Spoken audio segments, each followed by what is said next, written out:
Buen día, en esta oportunidad del grupo número 3 les enseñará sobre el modelo de seguridad en Colombia, en el que hablaremos de cómo la guerra conllevó en Colombia un enorme sufrimiento social y humano durante décadas. No trajo a Colombia tranquilidad ni seguridad, no fue el camino para unir territorios ni para recuperar la confianza colectiva, tampoco generó los cambios hacia la igualdad y la equidad económica, sino que por el contrario agravó las injusticias estructurales. El Estado y la democracia en Colombia se han construido en medio de guerras y breves periodos de paz. Colombia es un país cansado, abrumado y aterrado por un conflicto inútil de casi 6 décadas, donde el Estado debería empezar por tener confianza en las formas humanitarias de tranquilidad ciudadana y desde allí impulsar la protección de los territorios y luego de la nación. Casi ninguna familia colombiana ha escapado a la violencia, aunque la mayor victimización y daños los han sufrido personas y comunidades campesinas, así como indígenas y afrocolombianos, niñas, niños, mujeres. La violencia también ha afectado sectores como sectores políticos y económicos. Miles de millones de dólares utilizados y perdidos en la guerra, tierras abandonadas, infraestructura y empresas destruidas. Esto se da en un país que tiene posiblemente el aparato de seguridad y defensa militar y policivo más grande, costoso y mejor entrenado y dotado de todo el continente después de Estados Unidos. La garantía de la seguridad es un derecho y una necesidad de las personas, de las comunidades y de la sociedad. Es uno de los fines del Estado y una necesidad actual, real y urgente en Colombia, y es por eso la acumulación de problemas sociales, la exclusión étnica, económica y política, el abandono del campesinado y la penetración del narcotráfico se han abordado históricamente como un problema de orden público. El modelo de seguridad que desde hace décadas rige en Colombia nació en buena parte del Frente Nacional y posteriormente se ha dado en el contexto de un conflicto armado interno. Este modelo ha sido problemático y no ha tenido la capacidad de garantizar los derechos ni proteger a toda la ciudadanía por igual, sino especialmente a ciertos grupos, mientras desprotege a otros. Colombia ha tratado de llevar adelante procesos de negociación para la paz. La cuestión del modelo de seguridad no ha sido abordado en ninguno de ellos. Hoy en día, aún tras el proceso de paz con las FARC, que ha significado un nuevo marco para la transformación política, una solución estructural de la guerra y la violencia,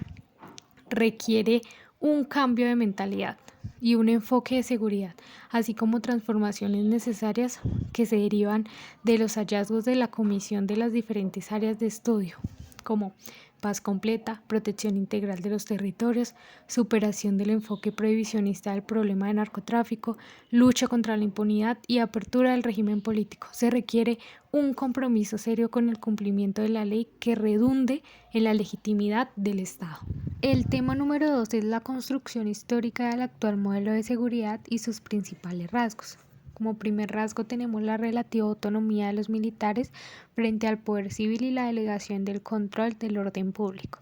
La relación poder civil-poder militar ha tenido 3 momentos en la historia recientes de Colombia. El primero es del Frente Nacional de relativa autonomía bajo el estado de sitio y la noción del orden público, con los marcos mentales de la Guerra Fría y las dictaduras, que inspiraron también tanto las soluciones militares del Poder Ejecutivo como las insurgencias contra el Estado en Colombia. Una segunda época se inicia con el gobierno de Belisario Betancur, un nuevo periodo de intentos de procesos de paz y fuertes tensiones con el poder militar, que exigió siempre más poder, libertad para acabar con las guerrillas, las cuales sin embargo fueron a su vez creciendo y vieron en el poder civil un obstáculo para sus estrategias. Una tercera época es la del presidente Álvaro Uribe Vélez, en cuyo gobierno el poder civil retoma y alinea al poder militar con una identificación en sus objetivos. Las Fuerzas Armadas crecen y se modernizan con apoyo de Estados Unidos y se negocia con el paramilitarismo de las Autodefensas Unidas de Colombia.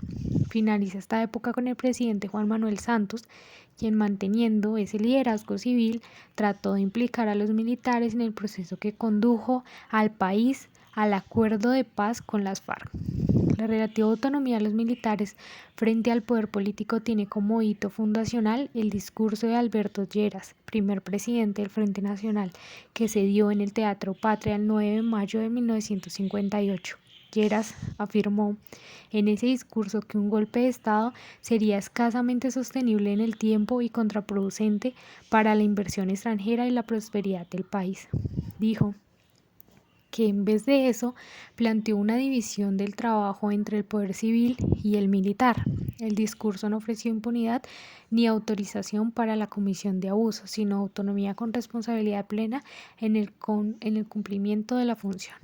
Ahora bien, la relación entre la autoridad civil del presidente y las fuerzas militares ha sufrido tensiones, especialmente en momentos de apertura democrática y construcción de paz, en las que sectores de las Fuerzas Armadas se han resistido a las reformas, como la cuestión agraria, en ciertos momentos, o los procesos de negociación que se trataron de poner en marcha en otros.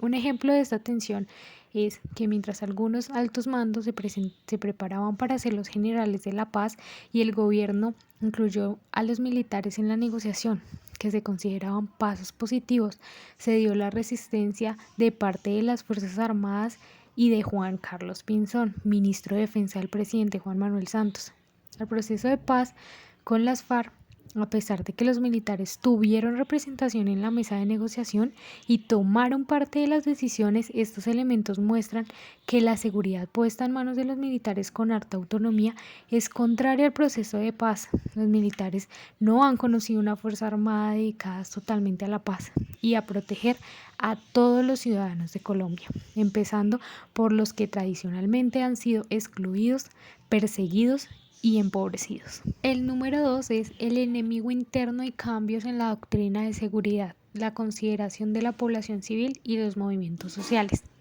Desde los años 50 del siglo XX, esta cultura encontró un discurso propicio en la doctrina de la seguridad nacional, propia de la guerra contra el comunismo, que permitió equiparar y etiquetar como enemigo a los movimientos sociales y políticos alternativos, y evolucionó en el tiempo con diferentes discursos y denominaciones con base siempre contrainsurgente. Así, en un primer momento, el enemigo era el comunista, sin distinción de si había tomado las armas o no. En un segundo momento, en la guerra contra las drogas, muchas veces el enemigo fue identificado como el campesino cocalero y luego el terrorista o el narcotraficante, asociando a esos términos no solo a los miembros de grupos guerrilleros, sino extendiendo ese estigma a diferentes sectores y movimientos sociales o sindicales. Así, en la guerra, las Fuerzas Armadas y las organizaciones de seguridad no han perseguido únicamente a los guerrilleros, terroristas o narcotraficantes, sino también a campesinos, sindicalistas, indígenas, afrodescendientes y estudiantes, así como los integrantes de la oposición política y de organizaciones sociales y de mujeres. También se ha perseguido a quienes denuncian o hacen control de los abusos, como periodistas, defensores de derechos humanos e incluso a empleados públicos, particularmente jueces y magistrados, que en virtud del ejercicio de su función terminaron siendo vistos como obstáculos para la estrategia de guerra o para la impunidad de los crímenes que se cometieron. En los casos de las ejecuciones extrajudiciales, conocidas como falsos positivos, se usó la lógica del enemigo para justificar los homicidios de personas que en condiciones de indefensión y presentarlas falsamente como guerrilleros muertos en combate para mostrar resultados en la lucha contra el insurgente. En el gobierno de Santos se inició el proceso de cambio en la doctrina militar para transitar a la denominada doctrina Damasco,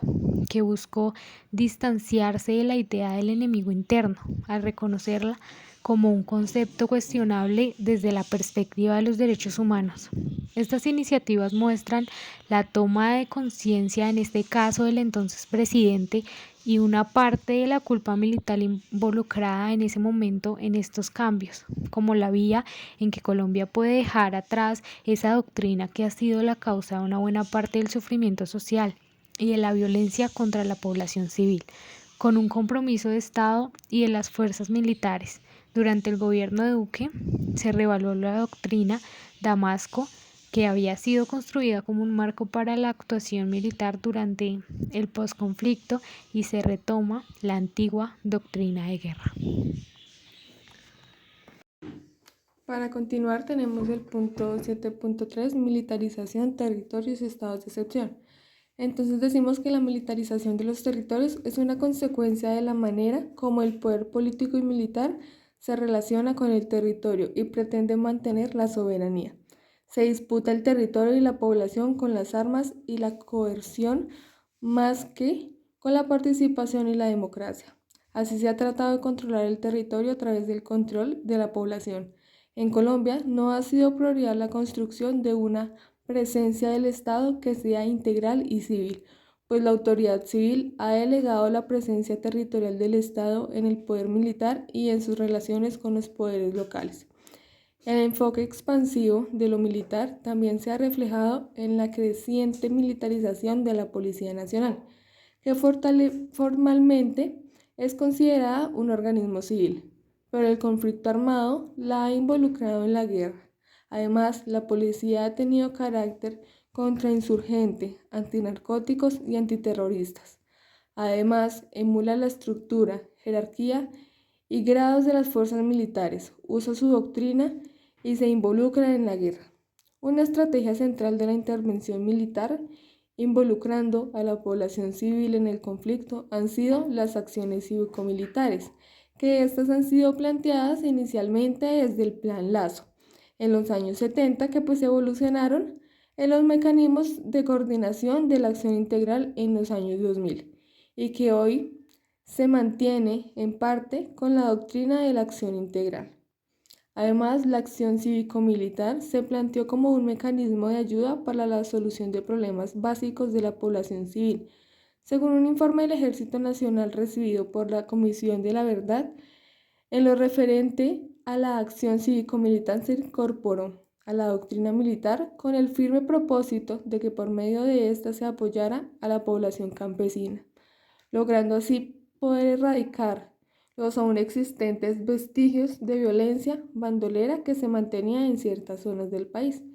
En el gobierno de Gaviria, de 1990 y 1994, decretó 3 veces el estado de conmoción interior, uno de los cuales fue declarado inconstitucional. Asimismo, emprendió la Estrategia Nacional contra la Violencia, que tuvo un enfoque integral, pues abarcaba componentes de reducción de la violencia y rehabilitación social, política de paz, fortalecimiento de la justicia, de las Fuerzas Armadas y de la defensa, y pues protección de los derechos humanos a través del fortalecimiento del control interno y educación en derechos humanos para los funcionarios. Durante el gobierno de Andrés Pastrana en 1998 y en el 2002, se adelantó el fallido proceso de paz con las FARC del Caguán y no se acudió a la conmoción interior. El gobierno, igual que las FARC, habían desarrollado una doble estrategia de negociación y fortalecimiento militar. Para el 2002, las fuerzas militares habían aumentado en un 61% el número de soldados profesionales y la capacidad aeromóvil de la fuerza pública creció en un 77% en helicópteros y en un 16% en número de aviones. Durante el mandato de Uribe se consolidó una política de gobierno que tuvo apoyo de otras ramas de poder público para incrementar las cifras de muertes del enemigo, legitimar la política de seguridad oficial y publicitar su efectividad. Para continuar, entonces tenemos el punto 7.4, que es el modelo de inteligencia y violaciones de los derechos humanos, donde pues podemos decir que las actividades de inteligencia son parte de la función de los ejércitos y servicios de seguridad de todos los países. En Colombia, desde el Frente Nacional, los servicios de inteligencia fueron orientándose con una perspectiva contrainsurgente que consideró a organizaciones sociales y movimientos como base social de la guerrilla, a los cuales habían que infiltrar, atacar o neutralizar. En los años 50 se creó el Servicio de Inteligencia Colombiano, el SIC, por el gobierno militar de Rojas Pinilla, que había actuado cometiendo numerosas violencias de derechos humanos con el apoyo de pájaros y chulavistas en contra de la guerrilla liberal y comunista. El DAS, Departamento Administrativo de Seguridad, estuvo implicado en graves violaciones de derechos humanos desde sus inicios, con la consolidación del paramilitarismo. El DAS participa en el exterminio de la Unión Patriótica y en actividades de inteligencia en contra de los defensores de derechos humanos, de líderes políticos y hasta de la Corte Suprema de Justicia entre los años 2003 y 2006. A partir de 1991, en el marco de la Estrategia Nacional contra la Violencia, el gobierno de Gaviria, se implementó un proceso de reorganización y modernización. El sistema de inteligencia de las fuerzas militares, siguiendo las recomendaciones de la Comisión de Asesores de las Fuerzas Militares de los Estados Unidos, que obedecía a la estrategia antinarcóticos hemisférica de ese país. El DAS estuvo vinculada a actividades con grupos paramilitares de distintas regiones en operaciones conjuntas con organismos de inteligencia militar, también violatorias de los derechos humanos. La justicia ordinaria ha comprobado la relación de seccionales del DAS con grupos paramilitares desde 1990, como es en Córdoba, Sucre, Magdalena, Bolívar, Cesar, Meta, Casanare, Santander y norte de Santander, como entre otros. Como siguiente tema tenemos el punto 7.5, que es la opacidad de los fueros y la militarización de la justicia. Este pues es un modelo de seguridad que ha estado mediatizado por la creación de un contexto de jurisdicción especial, opacidad de los fueros y justicias especiales que han operado como forma de impunidad, pues así ha sacrificado la independencia e imparcialidad de la justicia por dos vías. En primer lugar, durante las décadas en que se instituyó por el juzgamiento de civiles por parte de la justicia penal militar, que pues después de su abolición evolucionó a concepciones de justicia de excepción, principalmente pues la justicia de orden público o justicia regional. En el segundo lugar, pues a través del fuero penal militar, consistente en el juzgamiento por parte de las Fuerzas Armadas, a través de la justicia penal militar, pues de violaciones de derechos humanos e infracciones del DIH, en que pues sus miembros hayan podido incurrir. Podemos decir que pues ambos diseños afectaron la independencia e imparcialidad de la justicia y la pusieron al servicio de la guerra. En el primer caso, porque pues el juzgamiento de civiles por la justicia penal militar permitió a las Fuerzas Armadas ser jueces de quienes pues consideraban enemigos, a quienes se acusaba de tener lazos o ser parte de grupos subversivos. El extremo de esa falta de independencia y la impunidad de las violaciones de derechos humanos cometidas se dio antes de la época de Estatuto de Seguridad, pero dichas acciones se llevaron a cabo hasta la Constitución de 1991. En el segundo caso, el fuero penal militar ha permitido a las fuerzas militares ser jueces de los delitos que por sus propios miembros puedan cometer en el ámbito de la guerra. Esa jurisdicción no solo operó como un mecanismo de impunidad durante décadas, sino que después de sucesivas sentencias de la propia Corte Constitucional que pues limitaron a su ámbito de competencia o de sentencia de la Corte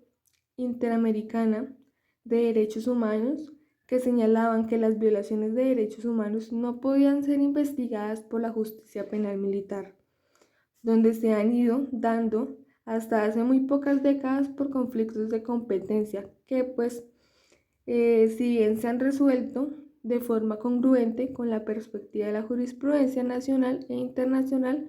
han retrasado los procesos y limitado la investigación de las fases iniciales.